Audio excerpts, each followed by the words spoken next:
Que le Seigneur de gloire vous bénisse là où vous êtes. Que la grâce de Dieu soit avec vous. Nous croyons que le Seigneur nous accorde encore l'opportunité de plus de venir encore en ces lieux, afin de célébrer le nom de celui qui est Dieu. Aucun homme ne semblable à celui qui nous a créé, qui nous a donné la vie, parce que Jésus est grand, Jésus est notre Seigneur et nous croyons à sa grandeur.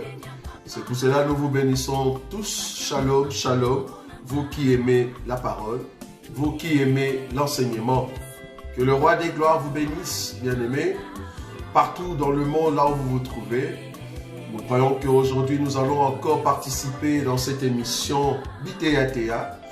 Les buts de cette émission, comme vous le savez, c'est vraiment une émission qui est en train de faire des analyses, afin de voir les enseignements de ceux qui le présentent, si réellement c'est vrai ou pas. Alors, comme vous le savez, nous avons aussi fait une émission, je crois, c'était le vendredi, donc c'était, non, le jeudi, donc hier. C'était pour amener un peu le peuple de Dieu avec des questions-réponses pour que le bien-aimé comprenne l'enseignement que nous sommes en train de présenter. Alors aujourd'hui, nous avons sur la table encore un autre numéro de cette émission Bitéatéa et nous croyons que par la grâce de Dieu, nous allons essayer d'amener la lumière. En fait, le thème d'aujourd'hui, comme vous pouvez le remarquer pour ceux qui sont en train de voir le thème que nous mettons à chaque instant, nous voulons voir pourquoi dans la Bible, il n'y a pas eu de ange femme. C'est très important. C'est une petite question, mais si seulement on t'est posé cette question, ce sont des questions que tu peux rencontrer lors d'une convention, lors d'une réunion. Donc si tu es un homme de Dieu et qu'on te posait cette question, comment répondre? Parce que vous allez comprendre que dans nos émissions surtout Bitéatéa et Biéba, nous corrigeons des choses pour vous aider à bien répondre un jour quand vous allez affronter au fait de personnes qui vous posent de telles questions. Alors, mais avant de commencer là-bas, je crois que vous avez vu, j'ai essayé de mettre une information. Cette information, c'était normalement tombé depuis le 24 février, mais qu'on n'avait pas au fait fait mention. Pourquoi? Parce qu'on s'est dit, c'est une information astronomique, s'il faut l'appeler ainsi. C'est-à-dire, c'était des astronomes ou l'astrologique, qu'est-ce que je voulais dire? Donc c'est astrologique. C'est une information astrologique, une information de ceux qui regardent les astres. Alors, ils ont compris dans leur cours astrologique que il y a un astéroïde, c'est-à-dire une sorte de grosse pierre, une sorte de roche qui quitte en fait un lieu, et ces roches va passer tout près de notre système planétaire, c'est-à-dire notre Terre, là où nous sommes. Mais cependant, cette roche va passer à une distance de 2 millions de kilomètres. Vous voyez? Et cette roche a une grande capacité. Donc, quelque part, ceux qui font le cours des astres, c'est-à-dire les astrologues, ils avaient peur, soi-disant, que la roche peut toucher la terre, alors il y aura beaucoup de calamités. Mais ils ont vu que cette roche va passer à une distance de 2 millions de kilomètres. Donc apparemment c'est 0,2% pour que cela puisse amener de terribles cas ou de problèmes à notre système planétaire, c'est-à-dire à la Terre. Alors, malheureusement, je dis bien dit malheureusement, la date à laquelle que cette roche va passer tout près de la Terre, ça tombe le 21 mars. Vous voyez? Ça tombe le 21 mars. On s'est dit, mais nos prophètes là, de faux prophètes qui essayent de prendre n'importe quelle information, est-ce qu'ils n'ont pas pris cette information pour créer leur prophétie? Soit disant que le 21, il faut mettre de l'huile sur les linteaux et le monsieur va faire une prière, soit disant c'est une prière de protection, alors qu'il avait déjà donné une fausse prophétie pour le 15 février. Il vient rajouter encore le 21 mars. Est-ce que ce n'est pas avec ces problèmes ici des astéroïdes que l'astronomie nous a mis sur information? Peut-être il a eu peur, comme c'est au Congo, ils n'ont pas des informations bien élargies, bien approfondies. Il va prendre cette information pour faire peur, vous voyez? Faire peur un peu aux Congolais, à ceux qui sont au Congo. Ben, nous disons, les messieurs n'ont pas très bien vu l'information. On a bien dit que cet astéroïde, parce que ce n'est pas, en tout cas, de premier astéroïde qui passe tout près de la Terre. Ça fait déjà longtemps, il y a beaucoup d'astéroïdes qui passent tout près de la Terre. Et nous croyons dans cet évangile, nous l'avons déjà dit plusieurs fois. C'est là-bas que nous disons, ou soit beaucoup de personnes n'aiment pas notre enseignement. Nous avons déjà dit dans nos enseignements ici qu'après l'enlèvement, les 2 ans qui viendront, ils auront le pouvoir à ce que même des astéroïdes peuvent quitter le ciel et cogner une partie de la terre ou tomber sur la mer et il y aura des tsunamis. Nous avons dit ça. Nous avons dit ça. On n'a pas peur de choses comme ça. Mais le problème est que, étant donné que l'Église est encore sur terre, ces choses, nous ne le verrons pas. C'est là-bas que nous rassurons le peuple de Dieu. Les astéroïdes ne tomberont pas, étant donné que l'Église est ici sur terre. Donc si l'astéroïde qui va passer le 21 mars va toucher la terre, je vous rassure que l'Église va partir alors avant le 21 mars. Si tel est le cas, si Dieu permet que l'astéroïde touche la terre pour qu'une grande partie de la terre puisse tomber, parce que là, les calamités de la terre, là-bas on nous parle plus de 1/4, mais on parle de 1/3. Or, qui dit 1/3, nous avons toujours dit ici, c'est parce que l'Église sera déjà partie, alors c'est le 3/4 qui reste, ce sont eux qui vont avoir ou vu, ou qui vont en fait vivre les choses qui vont frapper après. Donc les astéroïdes vont frapper la Terre quand l'Église sera enlevée. Donc si le 21 mars, l'astéroïde qu'ils sont en train de voir dans leur loupe, je ne sais pas comment on appelle ça, ils ont dit c'est tellement grand, voire même 5 fois la tour Eiffel, selon les informations. Toute personne qui aime les informations du monde et les informations politiques peut trouver cette information. Ce n'est pas une prophétie, ça. Ce n'est pas une prophétie. S'il faut faire de ça une prophétie, alors je vous dis, je viendrai tous les jours vous donner des prophéties ici. Parce qu'on sait faire de recherches comme ça et lire, comprendre un peu ce que les astronautes et les astrologues préparent ou comprennent dans tout ce qui est astre. Nous savons, au fait, comment on dit, prédire les choses par rapport aux astrologues. Parce que normalement, les astrologues, je ne sais pas si vous êtes au courant, pour ceux qui aiment de recherche, hein, bon, excusez-moi, je vais commencer par ici, parce que c'est un élément très important. D'ici peu là, le 21 mars aura lieu. Il y a encore d'autres personnes. Bien que nous avons déjà dénoncé cet homme, mais vous avez encore peur. C'est grave. Jusqu'à quand vous allez comprendre qu'il y a des mensonges, ou bien tu n'es pas église. Ces choses n'arriveront pas étant donné que l'église est sur terre. Si cela arrive, c'est que l'église est déjà partie. C'est ce que nous sommes en train de dire.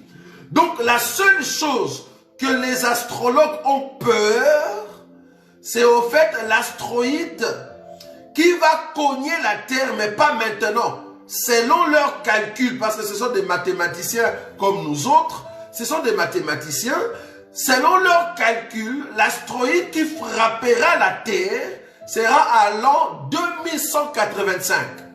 Ce n'est pas aujourd'hui, il y a encore du temps. Ils ont calculé l'orbite de cet astéroïde qui va frapper la Terre. En tout cas, ça sera vers l'an 2185. C'est là-bas qu'ils ont peur. Pour le moment, tout ce qui est astéroïde, qui se trouve dans l'univers et qui son orbite est vers la Terre, il n'y a aucun astéroïde qui peut encore déranger au fait notre système planétaire. Donc, le 21 mars, avec ces messieurs du Congo là, le faux prophète, qui est en train de prendre des informations sur Google, sur des liens de ceux qui essayent de prédire un peu les choses, et venir dire que c'est une prophétie. Et puis il dit encore au nom de l'Éternel, je me dis que quelle insulte quoi. Tu es en train d'insulter le Congo. C'est-à-dire c'est comme s'il n'y a pas des hommes intelligents qui peuvent voir cette information. C'est une insulte. Moi je me demande comment est-ce qu'on peut laisser un monsieur comme ça. Il a d'abord menti pour le 15 février. Après, ah non, on va m'arrêter, il y a quelqu'un qui voulait me tuer. Mais gloire à Dieu, j'en suis sorti. Et là, tu viens encore avec le 21 mars. Sans blague, peuple de Dieu, on ne comprend plus rien. Ce qui m'étonne ici, c'est que le gouvernement laisse de tels hommes amener un peu cette peur. Cette peur dans le cœur des Congolais. Soit disant, il faut prendre l'huile. Et puis il dit, il faut mettre l'huile sur le linteau. Quelle insulte. Vous croyez, nous sommes où là? Tu penses vraiment que le Congo c'est Israël quoi? Donc on va prendre l'huile, mettre sur le linteau. Qu'est-ce que tu appelles linteau? Toi tu es au Congo, tu es à Kinshasa. Et ceux qui sont au fin fond là-bas, qui dorment dans des tentes. Une tente n'a pas de linteau. Qu'est-ce que toi tu appelles linteau? Linteau c'est vos maisons à Kinshasa. Mais dans des campagnes, ces gens-là vont mourir parce qu'ils n'ont pas de linteau. Et ceux qui dorment encore dans des forêts, ils vont mettre où leur huile? Donc c'est vraiment bâcler ta prophétie. Mais tu continues dans les aventures quoi. Ou soit tu fais la comédie. Et là nous disons c'est grave quoi. Chose grave, il y a d'autres qui sont ici en Europe qui soutiennent de telles pensées. Mais on s'est dit, vous ne connaissez pas la Bible alors. Mais chaque dimanche, vous allez quand même à l'église. Mais attendez, vous perdez votre temps. Vous perdez votre temps d'aller à l'église, étant donné que vous ne comprenez pas la prophétie. Quelle insulte. C'est grave. Vous allez voir encore, le 21, il n'y aura rien du tout parce qu'on l'a déjà annoncé. S'il y aura quelque chose, c'est que l'église est partie.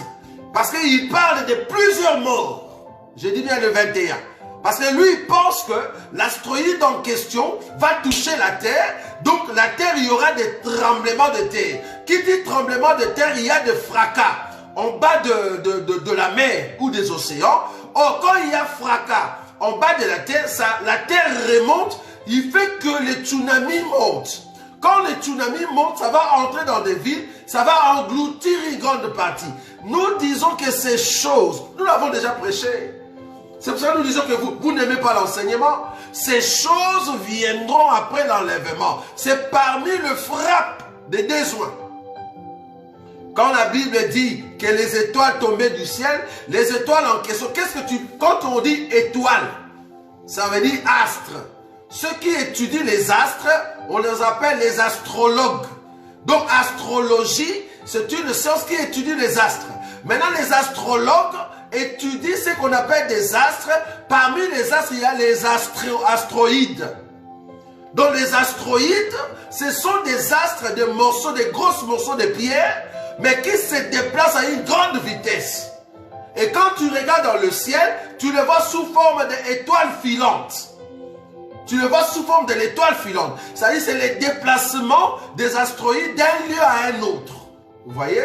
Maintenant, ils ont étudié, ils ont vu qu'il y a l'astéroïde qui arrive, mais ça va passer tout près de la Terre le 21 mars. Les messieurs vont profiter de cette information, comme peut-être le Congolais, j'ai bien dit peut-être, le Congolais ne vérifie pas les informations. Ils n'ont pas l'actualité. Ils n'ont que l'actualité du Congo. On a créé un pont. Il y a quelqu'un qu'on a tamponné, il y a tel monsieur du théâtre qui a fait ça, il y a le faux prophète Denis, il a dit ça. Ce sont les informations que vous connaissez. Mais les informations liées à notre pays, à notre planète, ça vous ne cherchez pas. Soit disant c'est pour les autres. Et des messieurs comme ça profitent de l'occasion pour vous amener une information au nom de Jésus, au nom de l'Éternel, soit disant c'est une prophétie. C'est un menteur. C'est un menteur.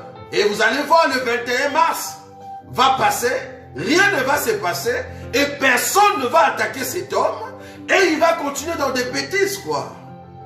Bon c'est malheureux quand même.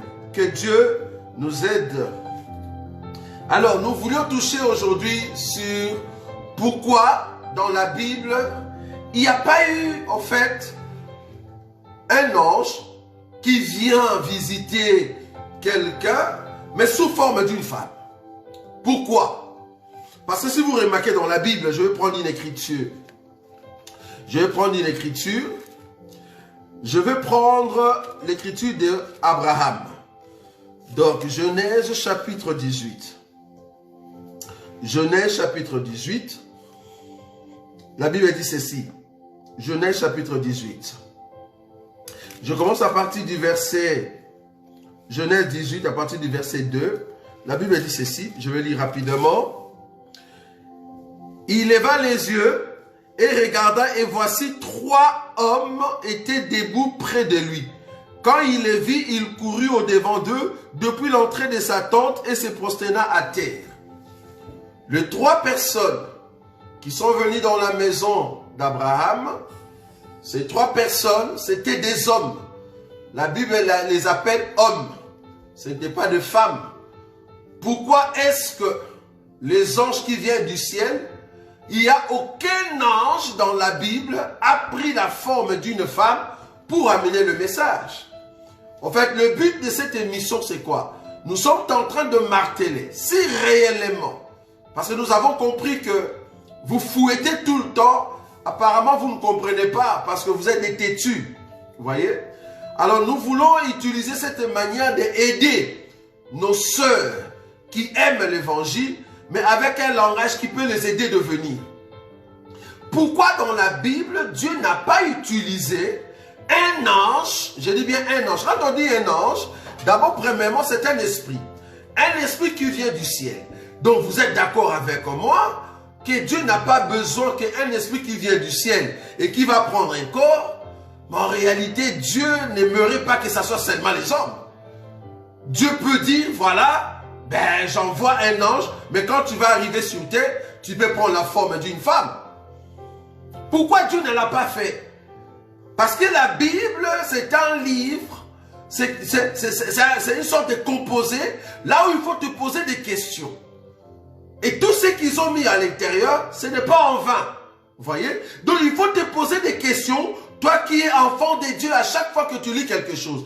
Moi, j'ai lu dans ma Bible, il n'y a aucun messager, alors aucun messager qui vient sous forme angélique et que la personne vient comme une femme. Quand même, c'est hallucinant de voir qu'il n'y a personne, quoi. De Genèse à l'Apocalypse. Est-ce que vous comprenez d'abord quand je dis de Genèse à l'Apocalypse? Ça dit depuis la fondation du monde. Depuis que Dieu a créé Adam.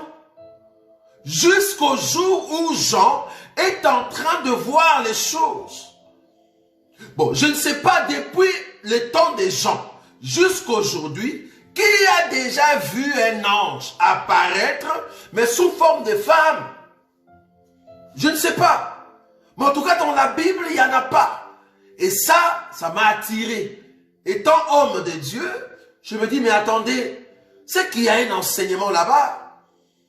C'est pour soutenir un enseignement que nous prêchons, bien-aimés. Donc, il y a 3 hommes qui se sont présentés chez Abraham. Il n'y a aucune femme là-bas. Les 3 sont hommes. C'est grave. Les 3 sont hommes. Et la Bible dit que les 2, il y a 2 qui sont partis jusqu'à Sodome. C'était des hommes. La Bible l'a confirmé. Je vais prendre encore une autre écriture. Je suis en train d'expliquer les anges. Hein? Donc, un ange qui est venu sur terre. Mais pourquoi est-ce que cet ange prend toujours la forme des hommes? C'est grave. Je vais prendre une autre écriture. Je prends Genèse. Genèse, toujours chapitre 32. Remarquez avec moi cette écriture. Le verset 24. La Bible dit ceci. Genèse, chapitre 32, le verset 24. Le verset, 24. Je souligne encore que ici, c'est une émission. Nous ne sommes pas en train de décortiquer dans la profondeur l'enseignement, mais ici, nous donnons une information et nous essayons d'analyser cette information avec vous. Que ce soit n'importe quelle prophétie, que ce soit en fait un message, que ce soit une pensée. Vous voyez, c'est ça le but. C'est pour cela que l'émission s'appelle Biteyatea ou Biyembaïba. C'est très important. C'est une émission. Ok. Donc, Genèse chapitre 32. Nous voulons quand même réfléchir ensemble. Mais c'est très important parce que ça va t'aider si on te posait cette question un jour. Genèse chapitre 32. Remarquez, le verset 24, la Bible dit ceci. Jacob demeura seul. Alors un homme lutta avec lui jusqu'au lever de l'aurore. Un homme lutta avec lui jusqu'au lever de l'aurore. Pourquoi ce n'était pas une femme? Pourquoi cet homme-là qui s'est présenté pour lutter avec Jacob, pourquoi ce n'était pas une femme? Parce que tu es d'accord avec moi qu'il y a des femmes qui tabassent les hommes. Bon, ça, je suis vraiment congolais, quoi. Donc, une femme qui a fait du sport va tabasser un homme, vraiment dans la rue, pas à l'église. Parce qu'à l'église, une telle femme doit passer par la délivrance. Vous êtes d'accord avec moi? Donc là, je suis vraiment dans la, comme on appelle, aéropage. Ça va? Une femme peut aussi taper un homme, en tout cas en Égypte, quoi.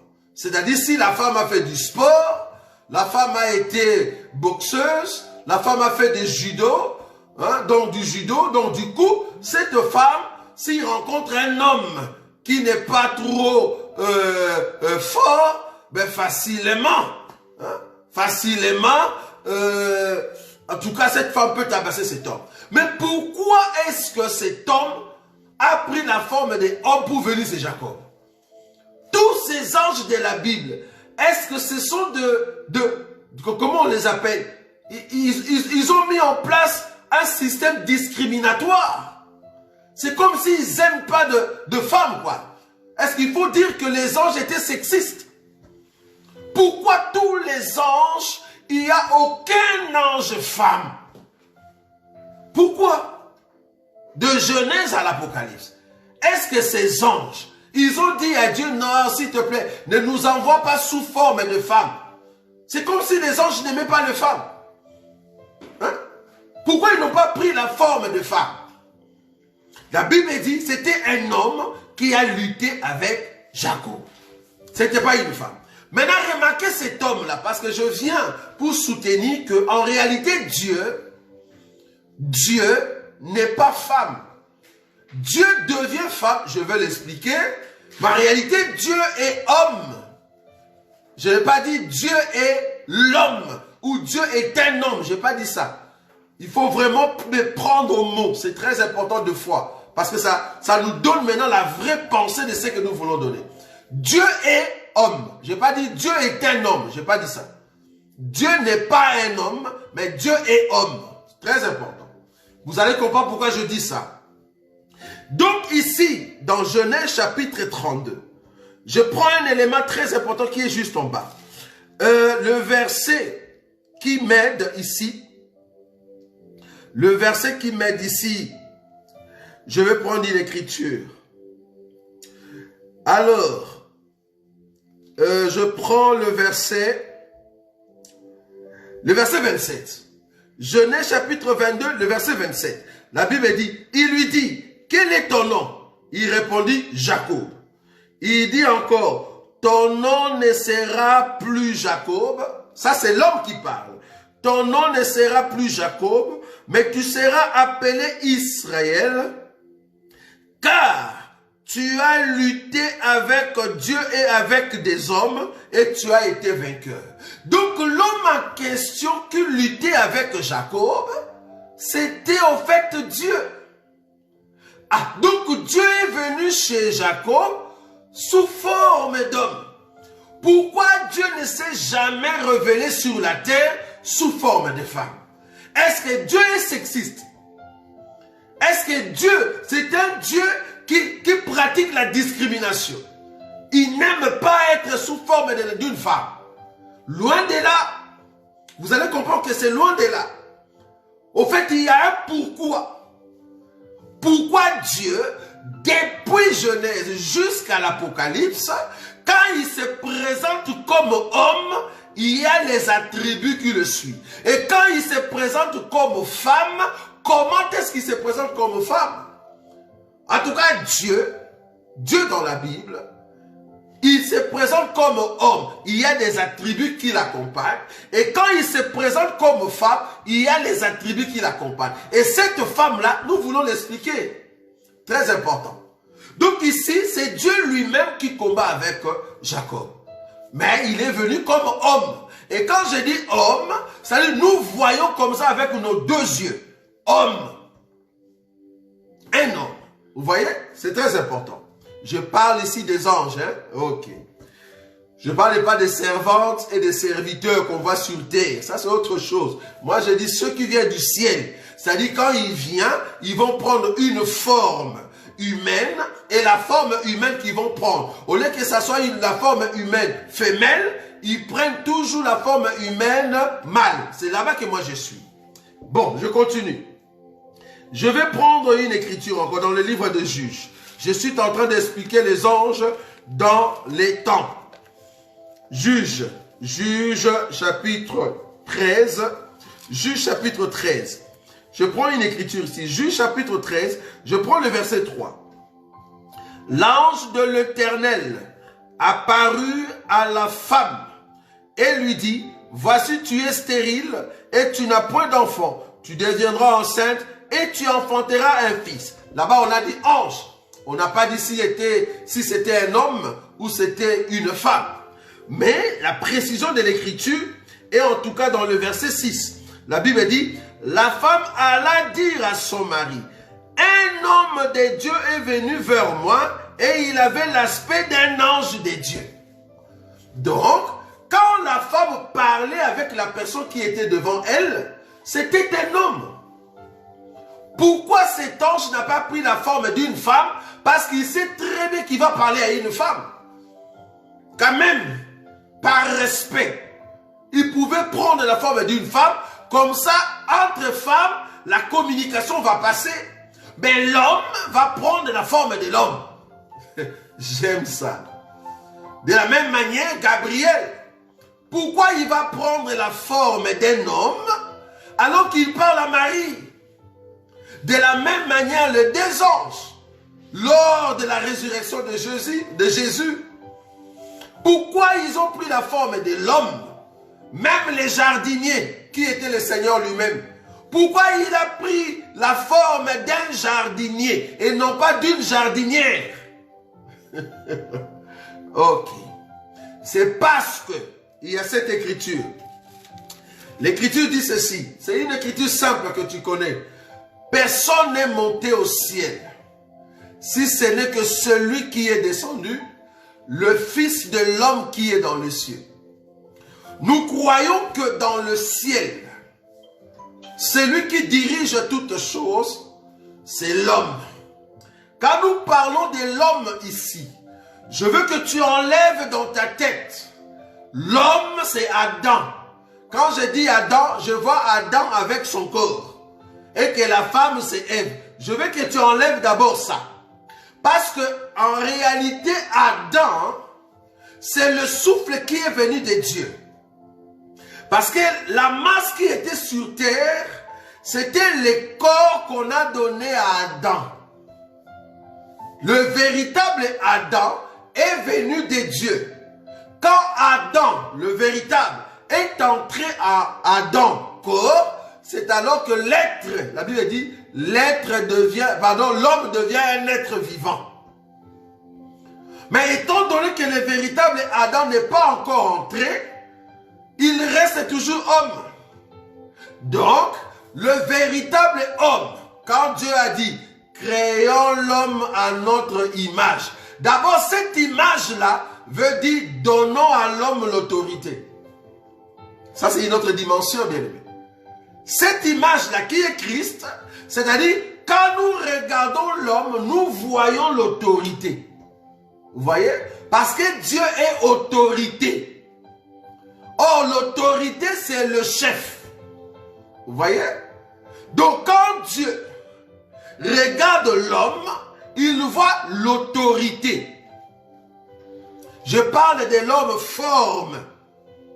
Quand Dieu il regarde l'homme sur terre, il voit l'autorité. Alors Dieu qui veut maintenant venir sur terre, lui qui est autorité, il ne peut pas s'incarner à une autre nature.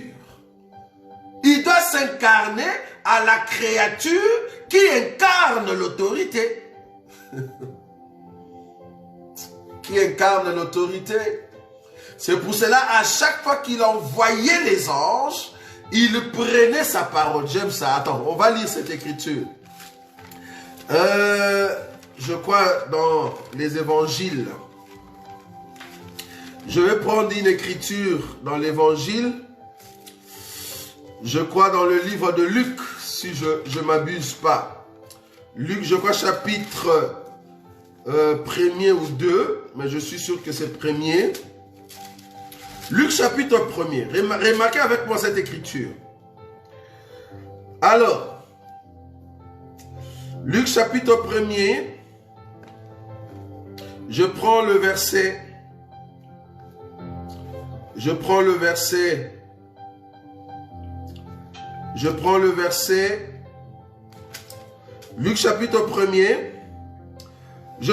26. Luc chapitre 1er, le verset 26. Remarquez avec moi cette écriture.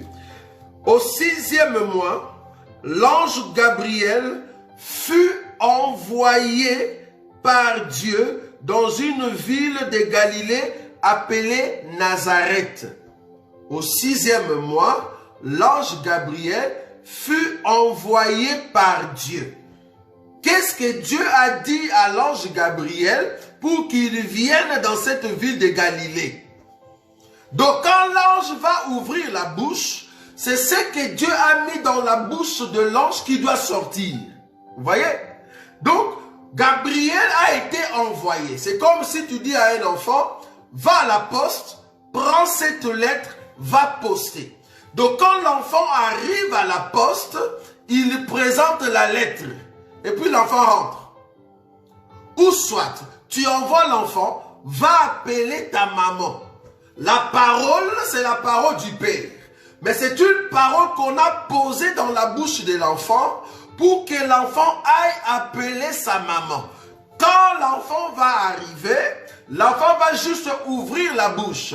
La parole qui a été inculquée, la parole qui a été enregistrée, qui a été prononcée par le Père, l'enfant va répéter la même parole. Donc l'enfant, c'est le messager que le Père a envoyé auprès de la mère pour exécuter la même parole que le Père a parlé. J'aime ça. Ça, c'est la Bible bien-aimée. Donc, Gabriel qui se présente devant Marie, tout ce qu'il a dit, c'est ce que Dieu a mis dans sa bouche. Est-ce que vous voyez?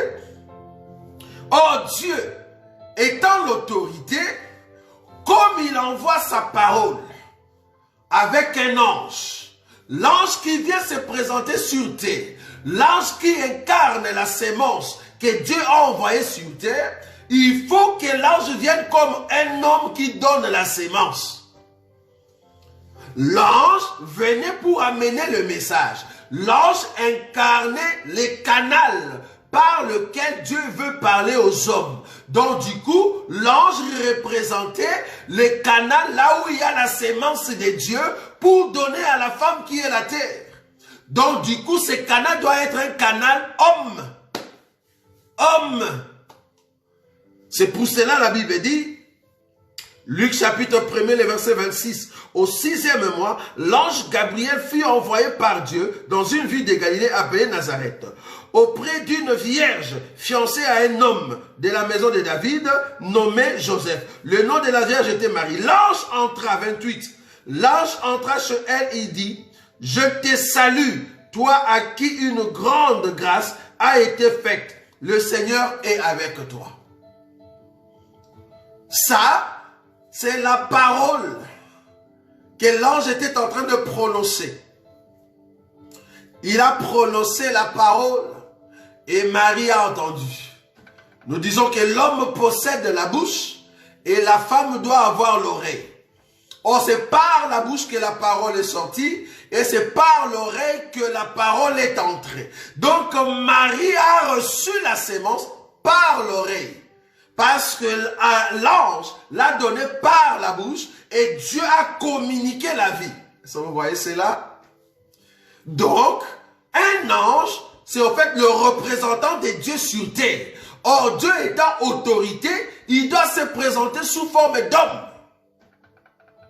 Donc, à chaque fois que Dieu veut donner la sémence à sa femme, Dieu se présente comme homme, d'abord spirituellement, et en plus dans la chair, il doit prendre la forme de celui qui donne la sémence. Ça c'est bon. Donc, si tu veux donner la sémence, rassure-toi que tu as toutes les capacités d'une personne qui peut donner la sémence. C'est très important. Et j'aime ça. Maintenant, quand est-ce que Dieu, parce que là nous présentons Dieu comme étant un homme qui vient donner la sémence à une femme. Maintenant, quand est-ce que Dieu s'est mis dans la position d'une femme? Parce que tout ce que nous avons vu ici, Dieu s'est mis dans la position d'un homme. Et bien qu'il s'est mis dans la position d'un homme qui est autorité, mais cependant, il a aussi pris la forme d'un homme physiquement. Vous voyez? Maintenant, quand est-ce que Dieu peut prendre la forme d'une femme? C'est très important. Je vais prendre une écriture. Ésaïe. Ésaïe chapitre. Remarquez, hein? Ésaïe chapitre 66. Ésaïe 66. Je prends le verset 12. La Bible dit ceci. Ésaïe chapitre 66, le verset 12. Car ainsi parle l'Éternel. Voici, je dirigerai vers elle la paix. Elle là représente Jérusalem, ça va? Je dirigerai vers elle la paix comme un fleuve et la gloire des nations comme un torrent débordé. Et vous serez allaités. Vous serez allaités. Vous serez portés sur les bras et caressés sur les genoux. Je vais expliquer cette prophétie. Ça va? Verset 13. Comme un homme que sa mère console, ainsi je vous consolerai. Vous serez consolés dans Jérusalem. Vous le verrez et votre cœur sera dans la joie. Et vos os reprendront de la vigueur comme l'herbe. L'Éternel manifestera sa puissance envers ses serviteurs, mais il fera sentir sa colère à ses ennemis. Cette écriture explique la visitation de Dieu. La visitation de Dieu, quand il vient visiter son peuple Israël, il dit ici qu'il va donner du lait à Israël, il va porter Israël entre ses bras, il va le caresser sur ses genoux. Quand est-ce que Dieu va faire ces choses-là? Quand est-ce que Dieu va porter Israël par ses bras? Ça sera au temps des deux joints, de deux prophètes, de la même manière qu'il a fait en Égypte, de la même manière qu'il a apporté Israël hors d'Égypte, sous les ailes ou par les ailes de l'aigle qui est Moïse et Aaron. Il le fera aussi après l'enlèvement lors de deux joints. C'est-à-dire quand il y aura les deux joints, le deux bras qui va porter Israël, c'est les deux joints. Les deux genoux, là où Israël sera caressé, c'est les deux joints. C'est pour ça qu'on dit les genoux, les bras. C'est là-bas que Israël va verdoyer. Vous voyez? Israël va verdoyer. Il y aura la sémence qui va donner vie. Parce que Dieu va maintenant donner la grâce à Israël. Mais ça sera après l'enlèvement. Mais là-bas, Dieu se présente comme une femme qui vient quoi? Rassembler Israël. Ok. On comprend maintenant pourquoi Jésus a dit au temps de la grâce, avant que la grâce commence, il a dit, Jérusalem, Jérusalem, toi qui tues le prophète, combien de fois je voulais te rassembler comme une poule rassemble ses poussins ou ses petits. Ah, donc Jésus se mettait dans le corps d'une poule, dans le corps d'une femme qui veut rassembler Israël. Vous voyez? Là, Dieu est en train de montrer les rassemblements pour donner du lait par les billets de 2 prophètes. Mais les 2 prophètes, ça ne sera pas des femmes. Bien qu'ils vont venir pour porter Israël, rassembler Israël, mais ils seront des hommes physiquement. C'est leur pratique, leur façon d'administrer, leur façon de servir Dieu. Cela va prouver que Dieu devient une femme, une maman qui veut caresser Israël. Mais cependant, les gens qui vont prêcher cet enseignement des rassemblements d'Israël, ce sont des prophètes hommes. Pourquoi? Parce qu'il faut qu'ils aient l'autorité sur Israël. Parce que ce sont des messagers. Bien que les messages sera un message de femme, un message d'une personne qui veut rassembler, mais cependant, ça sera des hommes. C'est pour cela que nous interdisons à nos sœurs, ceux qui aiment l'évangile, de ne pas donner des messages dans l'assemblée. Là où il y a assemblée. Non. Non. Tu ne peux pas donner la sémence. Si réellement tu crains Dieu, si réellement tu crains Dieu, dans l'assemblée, il ne t'est pas permis de donner la sémence. Une femme, dans le corps de femme, ne peut pas donner la sémence. Dieu qui est venu comme une femme, mais dans les corps d'homme, c'est pour rassembler. C'est ce que nous présentons. C'est pour cela que nous disons Dieu est homme. Pourquoi? Parce que c'est lui l'autorité. Et à chaque fois qu'il envoie des messagers, ces messagers viennent comme des femmes. Ils viennent comme des femmes, non pas par rapport au peuple, mais ils viennent comme des femmes par rapport à celui qui les a envoyés. C'est-à-dire l'autorité t'envoie, tu deviens comme un enfant. Tu deviens comme un travailleur. Tu deviens comme un serviteur. C'est-à-dire, tout serviteur de Dieu, devant Dieu, tu es femme. Parce que tu es soumis à Dieu. La soumission, c'est pour la femme. Dieu doit nous dominer. La femme ne domine pas l'homme, mais l'homme domine sur la femme. Genèse chapitre 3. C'est très important, bien-aimé. Parce que le ministère, c'est un ministère d'autorité. D'autorité. Vous voyez? Genèse.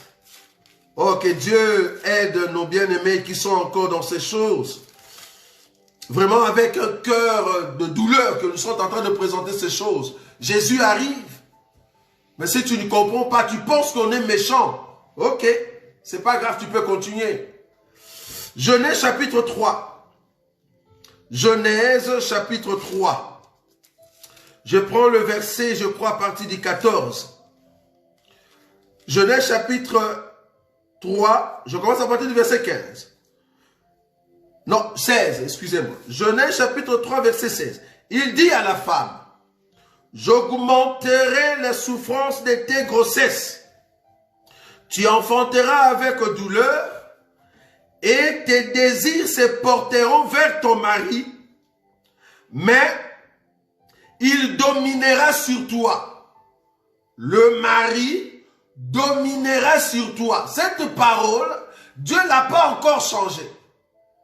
Le problème avec toi, tu vois femme, la morphologie de la femme. D'abord, bibliquement parlant, le mot femme veut dire soumission. Tous ceux qui sont soumis à quelqu'un, vouloir ou pas, cette personne-là doit dominer sur toi. Et la personne qui domine sur toi a de l'autorité sur toi. C'est pour cela même au travail, ton chef, c'est ton mari. Ton chef, c'est l'homme. Toi, en réalité, tu es une femme. À la maison, tes parents, c'est l'homme. Parce qu'ils dominent sur toi. Ils ont l'autorité sur toi. Tu dois être soumis à eux.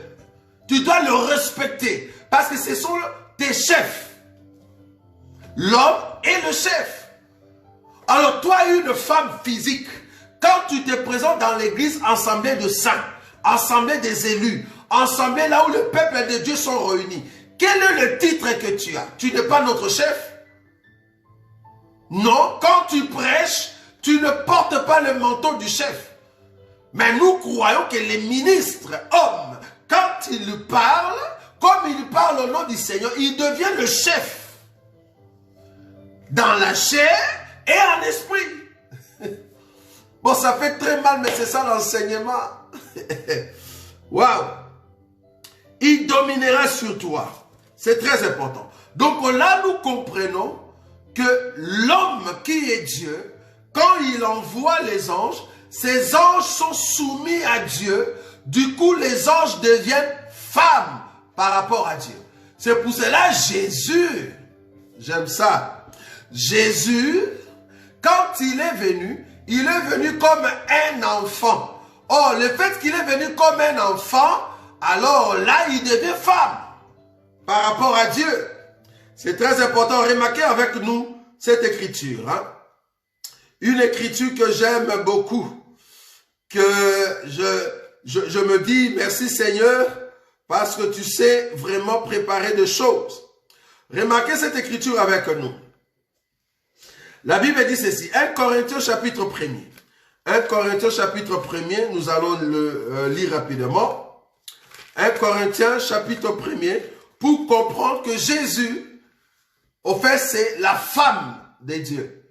Jésus, c'est la femme de Christ. Je reviens là-bas, juste pour marteler sur, et il n'y a aucun ange qui est venu sous forme de femme. Pourquoi? Parce qu'ils ont reçu le mandat, le message devant la terre, donc ils ne peuvent pas venir comme une femme. Parce qu'ils viennent ensemencer la terre, ils doivent être hommes. Hommes physiques et hommes spirituels. Très important. 1 Corinthiens chapitre 1er. Remarquez. 1 Corinthiens chapitre 1er. Je vais prendre une écriture ici. Le verset 25. La Bible dit ceci. 1 Corinthiens chapitre 1er. Écoutez, la folie de Dieu est plus sage que les hommes. Et la faiblesse de Dieu est plus forte que les hommes. C'est une écriture qui se trouve dans la Bible. La folie de Dieu est plus sage que les hommes. Et la faiblesse de Dieu est plus forte que les hommes. Si on te posait la question, est-ce que Dieu est faible? Si on te posait la question, montre-nous comment est-ce que Dieu est faible. Ou quand est-ce que Dieu est faible. Dieu tout-puissant, créateur de toutes choses. Mais ici, on nous dit qu'il a quand même une faiblesse. Donc, Dieu est faible quelque part. Maintenant, c'est à toi, homme de Dieu, de nous montrer la faiblesse de Dieu. Or, quand tu nous montres la faiblesse de Dieu, qu'est-ce que tu es en train de nous dire? C'est quoi la faiblesse de Dieu? Alors, je vais prendre une écriture. Parce que quand on parle de la faiblesse, qu'est-ce qu'on veut dire par la faiblesse? Hein? C'est très important. Par la faiblesse, qu'est-ce qu'on veut nous dire là-bas? Je prends 1 Pierre chapitre 3, verset 7. Parce qu'on nous a dit que la faiblesse de Dieu est plus fort que les hommes. Mais est-ce que Dieu a une faiblesse? Bon, c'est quoi la faiblesse de Dieu? Quand on dit Dieu est faible, qu'est-ce qu'on veut dire par Dieu est faible? C'est comme ça que nous lisons la Bible. Maintenant, Dieu est faible veut dire 1 Pierre chapitre 3, verset 7. Marie, montrez à votre tour de la sagesse dans vos rapports avec vos femmes, comme avec un sexe plus faible. Donc, une femme, la Bible l'appelle que c'est un être plus faible. Donc, quand Dieu est faible, donc Dieu devient une femme. Alors, il faut chercher dans la Bible, quand est-ce que Dieu devient une femme? Dieu devient une femme quand lui-même, il prend la position de la soumission. C'est-à-dire, il quitte la position de l'autorité pour devenir la position de la soumission. Comment? Je vais donner des écritures. Genèse. J'explique la Bible pour ceux qui aiment la Bible. Genèse. Genèse chapitre 18. Je veux que tu m'expliques cette écriture. C'est très important pour comprendre que Dieu peut devenir femme, mais dans le corps de homme. J'aime ça. Genèse chapitre 18. Parce que Dieu est faible. Quand est-ce que Dieu est faible? Quand il prend la position de la soumission. Genèse chapitre 18. La Bible dit, remarquez, le verset 12, ou voire même 11. Abraham et Sarah étaient vieux, avancés en âge, et Sarah ne pouvait plus espérer avoir des enfants. 12. Elle rit en elle-même en disant, maintenant que je suis vieille, aurais-je encore des désirs? Mon Seigneur aussi est vieux. Nous avons compris que si tu deviens vieux, si tu deviens vieille, tu n'auras plus de désirs. Si tu as encore des désirs, c'est que tu es jeune. Pour que le Saint-Esprit puisse te conduire, tu dois être vieux. C'est-à-dire, les désirs de la chair ont été tués, c'est-à-dire tu deviens vieux. Pour entrer au ciel, il faut être vieux. Tous les jeunes n'entreront point au ciel parce que vous avez encore des désirs. Mais quand les désirs de la chair vont éternuer, vont être finis, c'est là-bas que tu deviendras vieux. Alors une autre personne te conduira. Merci. Ok, bon, c'est pas notre enseignement. Merci. Ok, on saute. Donc, je prends l'écriture. Le verset maintenant 13. Écoutez, je suis en train d'expliquer que l'Éternel est faible. Quand est-ce que Dieu est faible? C'est quand il prend la position de la soumission. C'est-à-dire, il prend la position du serviteur. Remarquez, le verset 13. L'Éternel dit à Abraham, pourquoi donc Sarah a-t-elle ri? En disant, est-ce que vraiment j'aurai un enfant, moi qui suis vieille? Remarquez le verset 14. Y a-t-il quelque chose qui soit étonnant de la part de l'Éternel? Pourquoi il n'a pas dit? Y a-t-il quelque chose qui soit étonnant de ma part? Parce que c'était l'Éternel qui a parlé. Le verset 13 dit, l'Éternel dit. Pourquoi dans le verset 14, il n'a pas dit, y a-t-il quelque chose qui soit étonnant de ma part? Il n'a pas dit ça. Pourquoi? Parce que ici, l'Éternel qui est descendu pour regarder Abraham, pour parler avec Abraham, il a pris un corps. Or, quand l'Éternel autorité prend un corps, il devient serviteur. Quand il devient serviteur, il parle au nom de celui qui est autorité. Donc c'est comme si c'est l'Éternel qui est au-dessus, qui est capable de tout. Mais lui, l'Éternel qui parlait là, il n'est pas capable. Pourquoi? Parce qu'il a pris un corps. Peut-être que tu n'as pas encore vu. Deuxième écriture, Exode. Exode chapitre, parce que ce sont des écritures que nous aimons donner. C'est très important. Alors, Exode chapitre 33. Je vais donner des écritures ici. Pourquoi Dieu est faible? La faiblesse de Dieu, c'est quoi? Quand est-ce que Dieu devient une femme? Ce n'est pas dans le corps physique d'une femme, mais c'est dans les comportements et dans l'agissement et la position par rapport à l'autorité et la soumission. Exode chapitre 33, le verset 18. Moïse dit, fais-moi voir ta gloire. Moïse demandait à l'Éternel, je veux voir avec mes yeux comme ça. Je veux voir ta gloire. Je veux voir ça. Je veux voir Dieu avec mes yeux. Ok. 19. L'Éternel répondit, je ferai passer devant toi toute ma bonté et je proclamerai devant toi les noms de l'Éternel.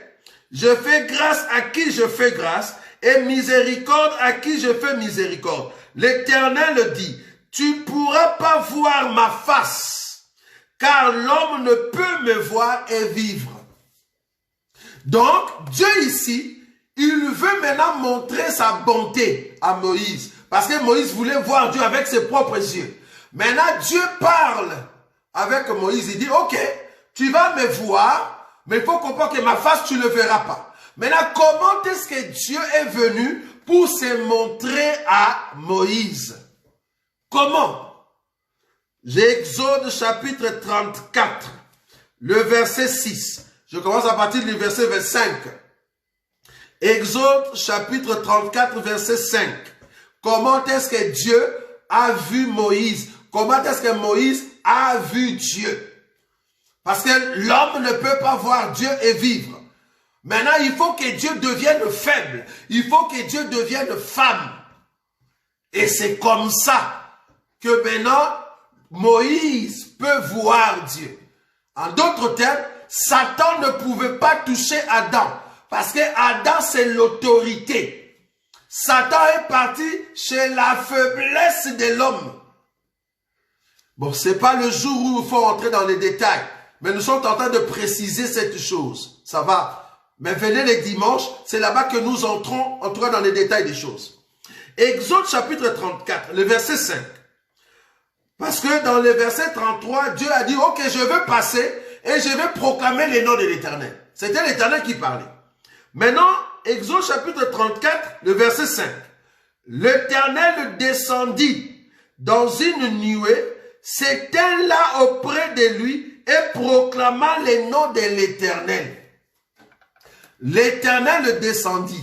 Si l'Éternel était descendu dans sa peau de gloire, de l'autorité, Moïse allait mourir. Parce que lui-même l'avait dit, personne ne peut me voir et vivre. Mais comment est-ce que Moïse a vu Dieu? Moïse a vu Dieu quand Dieu a pris un corps. Dieu s'est camouflé. Dieu est entré dans un corps. Il a caché sa gloire. En d'autres termes, Dieu peut maintenant cacher sa personne d'autorité. C'est la faiblesse de Dieu. Quand Dieu met un corps, il devient un serviteur. Pourquoi je dis ça? Remarquez l'écriture, le verset 6. Et l'Éternel passa devant lui et s'écria. C'est l'Éternel qui crie. Éternel, Éternel, Dieu miséricordieux et compatissant, lent la colère, riche en bonté et en fidélité. Il continue. Qui conserve son amour jusqu'à 1000 générations, qui pardonne l'iniquité et la rébellion et le péché, mais qui ne tient point le coupable pour innocent, et qui punit l'iniquité de père sur les enfants et sur les enfants des enfants, jusqu'à la 3e et à la 4e génération. Aussitôt Moïse s'inclina à terre et adora. Qui est en train de crier Éternel, Éternel? C'est Éternel lui-même. Donc, Éternel qui est dans un corps peut prier l'Éternel qui est assis dans le royaume. Ça, c'est bon. Donc, l'Éternel qui est dans un corps, il peut élever la prière auprès de l'Éternel qui est assis sur son trône. En d'autres termes, l'autorité reçoit les hommages de la soumission. Parce qu'en réalité, une femme doit donner les hommages à son mari.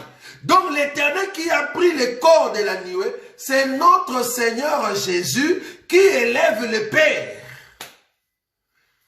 C'est Jésus, parce qu'en Jésus, il y avait la plénitude de Dieu. Alors cette plénitude de Dieu ne pouvait pas venir comme un esprit, sinon les hommes vont mourir. Il va prendre un corps dans le ventre de Marie, comme ça il est camouflé. Très important. Vous voyez? Mais cependant, Dieu qui vient pour réaliser un comportement, un acte, un travail de femme, mais il vient comme homme pour prêcher la terre. Parce que l'acte qu'il va faire, le travail qu'il va faire, il va le faire devant les hommes. Or, les hommes sur la terre, l'Église sur la terre est considérée comme femme face à Jésus, face à Dieu, bien qu'il est sur terre. Il est femme par rapport à l'autorité qui est assise sur le ciel, sur le trône, mais il est homme face à la terre, face à l'Église. Donc, quand Dieu veut prêcher, quand Dieu veut donner la sémence à l'Église, il prend la forme de l'homme. Il ne va pas prendre la forme de la femme. Donc, vous tous qui prêchez, vous tous qui venez pour donner la sémence à l'Église, vous n'avez pas une écriture, ne fût-ce qu'une écriture. J'ai bien dit une écriture où vous avez vu une femme prêcher dans des synagogues, prêcher dans une assemblée, prêcher dans les temples. Parce que là, le peuple sont réunis. Il n'y a pas, ne fût-ce qu'une écriture. Vous ne trouvez pas que c'est grave ça? Maintenant, quel est ce Dieu? Juste après les Paul et les gens, il dit, ah non, non, je change. Non, les femmes, vous pouvez maintenant prêcher, quoi. Hein, sinon, il faut donner maintenant la sémence. Moi, Dieu, là, je viens maintenant sous forme de femme. Je peux maintenant prêcher à l'église. Je prêche le peuple, mais sous forme de femme. Mais cette écriture, nous l'aurons où? Donc, c'est quelque chose qu'on a ramassé, qui ne se trouve pas dans la Bible. Nous sommes en train de fabriquer des versets pour donner sens à ces femmes-là qui prêchent. Ce n'est pas que nous sommes durs. Nous sommes en train de te protéger pour que tu ailles au ciel.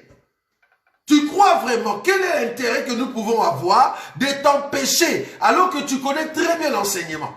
Quel est l'intérêt que nous aurons pour t'empêcher de prêcher? Non, on n'a pas cet intérêt-là.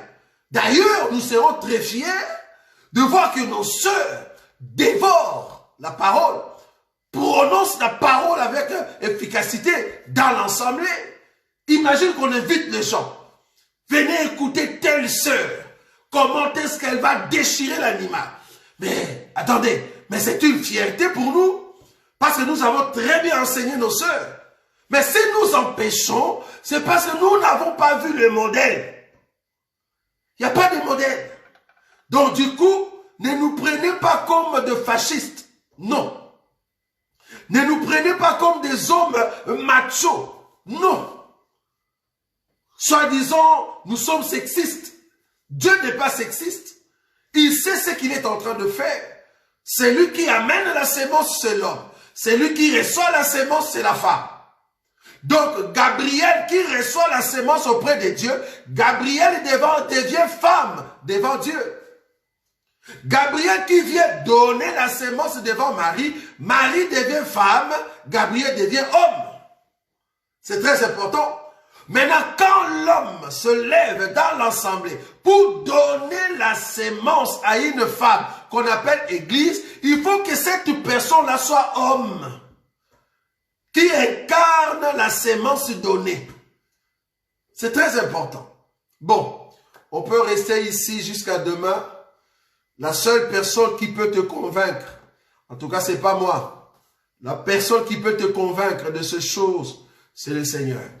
En tout cas, ce n'est pas un pasteur. Si réellement tu aimes Dieu, que Dieu puisse t'aider, que tu entres dans la méditation biblique, tu vas comprendre que cette pratique de laisser nos sœurs prêcher les dimanches, c'est une pratique qui ne vient pas de Dieu. En tout cas, même l'Église catholique ne le fait pas. Même l'Église, les musulmans ne le font pas. Bon, je ne sais pas où est-ce que vous avez trouvé ça, vous qui êtes de l'Église de Réveil. En tout cas, ça m'étonne beaucoup. Nous sommes sortis quand même des assemblées de Dieu. Ceux qui ont commencé l'assemblée de Dieu, tu verras que les mamans ne sont pas responsables d'une église des assemblées de Dieu. Je ne sais pas s'il y en a encore. En tout cas, à notre époque, même les assemblées de Dieu interdisaient à ce qu'une femme soit maman pasteur responsable des cadèses. En tout cas, je n'ai pas encore vu. En tout cas, à moins qu'il y a eu après nous. Mais à cette époque-là, les années 80-82, non, il n'y avait pas. Nous, en tout cas, on n'a pas vu ça. Donc, ce qu'on voyait, c'était plutôt des réunions des mamans. Oui, ça, on le voyait. Mais une maman responsable de l'église des cadèses, non, il n'y avait pas. Une maman responsable de l'église des baptistes, à ce temps-là, il n'y avait pas. Donc, je ne sais pas, en tout cas, c'est à vous de voir. Nous présentons l'enseignement pour que ceux qui sont du ciel bénéficient de la part du Seigneur, ce que nous avons à vous dire. En tout cas, c'était ce que nous avions comme préoccupation aujourd'hui, parce que c'est très important. On m'a posé une question ici, s'il y a possibilité de prendre Zacharie chapitre 5. Je vais le prendre rapidement. Zacharie chapitre 5. Zacharie chapitre 5, le verset 9. Je vais le lire. Je levai les yeux et je regardai, et voici deux femmes parurent. Le vent soufflait dans leurs ailes. Elles avaient deux ailes comme celles de la cigogne. Elles enlevèrent les pas entre la terre et le ciel. Je dis à l'ange qui me parlait, où emportent-elles les pas? Il me répondit, elles vont lui bâtir une maison, dans le pays de Chinéa, et quand elle sera prête, elle sera déposée là dans son lieu. Si, ah bon, je comprends que l'écriture qu'on m'a donnée, c'est pour dire que les deux femmes, peut-être ce sont des anges. Maintenant, il faut remonter au-dessus parce que tu vois qu'il y a déjà un ange qui est en train de parler à Zacharie. Et dans la vision, on voit deux femmes. C'est une vision parce que les deux femmes, faut pas dire que ce sont des anges. Je suis d'accord. En tout cas que la Bible va toujours nous donner l'explication de cette écriture. Parce que je ne saurais pas te donner directement la réponse. Donc il faut commencer cette pensée à partir du premier chapitre, premier verset. Donc si on commence à partir du premier verset, donc on est en train de nous montrer la vision du rouleau. La vision du rouleau qui est en train de planer. Or la vision du rouleau qui plane avec les deux femmes qui est en train de placer. Donc là, il faut maintenant lire toute la prophétie pour ressortir l'idée de la prophétie. Mais dire déjà d'emblée, rien que par rapport à cette vision, que les deux femmes, ce sont les deux anges femmes, non, ça ne sera pas possible.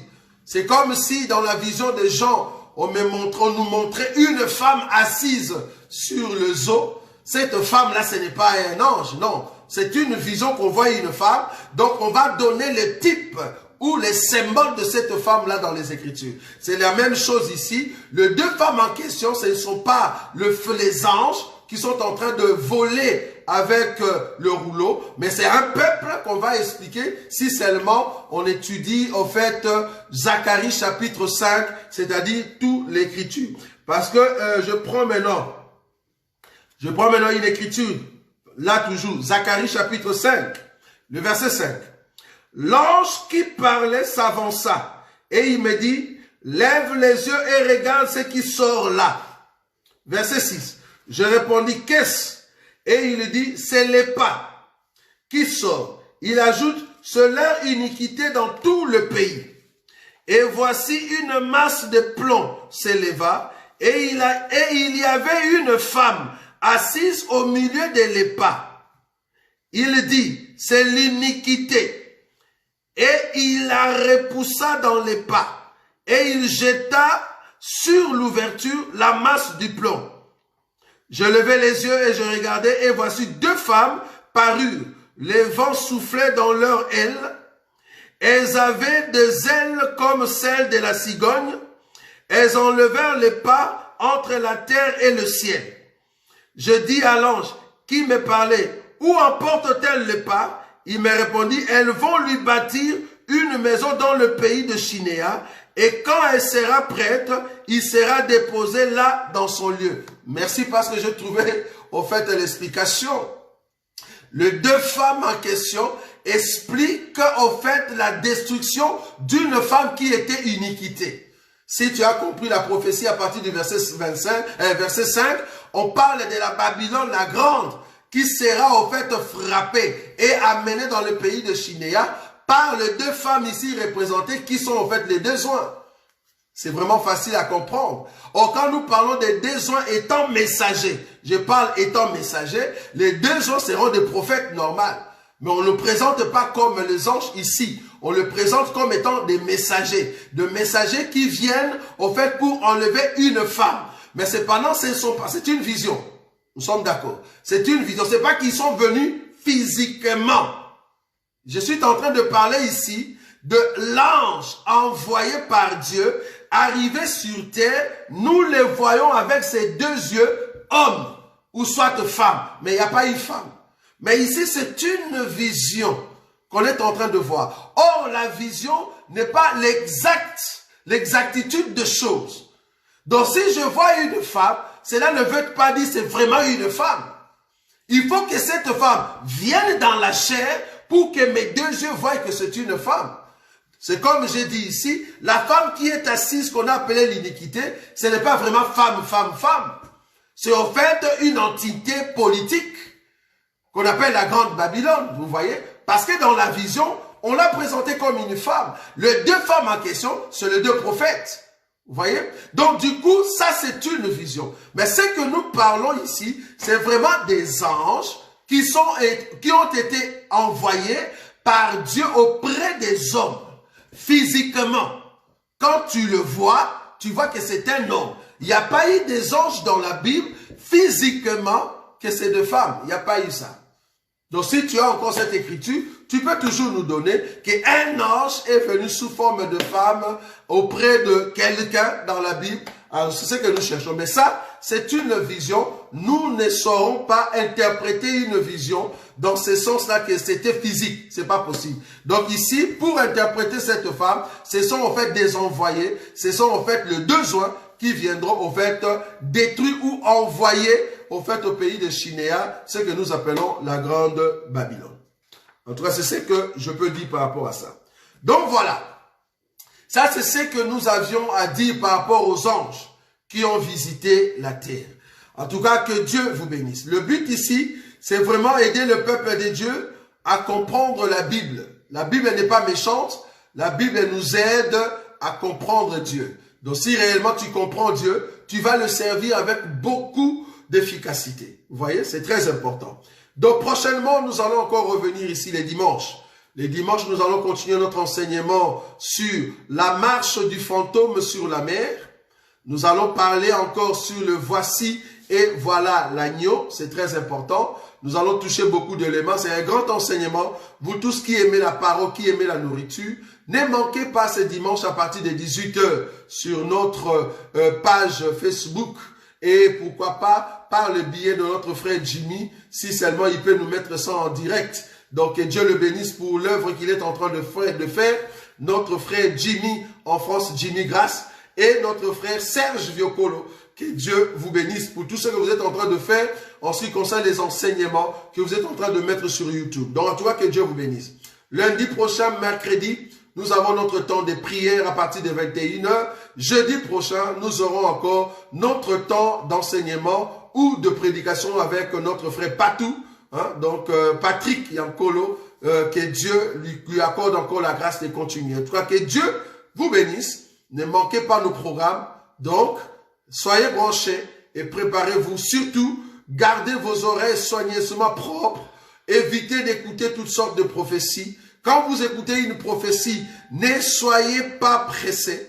Ne soyez pas pressés. Ne paniquez pas. Au contraire, regardez la prophétie avec l'œil de la parole et de l'enseignement. Vous allez comprendre que beaucoup de faux prophètes vont facilement tomber. En tout cas, que Dieu vous bénisse. Nous allons nous rencontrer prochainement avec un autre numéro d'Ebité Atea ou Bi Yemba. Que Dieu vous bénisse. Merci.